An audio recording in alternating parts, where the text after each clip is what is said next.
আমি আমি Priyanka's design hub থেকে আজকে চলে এসেছি একটা হাঁসুলি মেকিং নিয়ে। হ্যাঁ, এখানে কোনো বিশেষ কোনো ফুলের কিন্তু নাম আমি উল্লেখ করলাম না। আমি এটা একটা ফ্লাওয়ার মোটিভে করেছি। তোমাদের কেমন লাগলো অবশ্যই জানিও।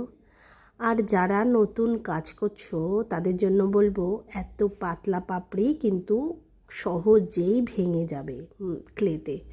তাই জন্য এটা মাথায় রেখে করবে যে তোমরা কাজটা করছো যে সেটা মানে কিভাবে এটাকে সিকিওর করবে যেন এটা না ভাঙে। তো এটার পার্ট 2 আসবে, তখন আমি অবশ্যই জানাবো যে কিভাবে এটাকে সিকিওর করেছি।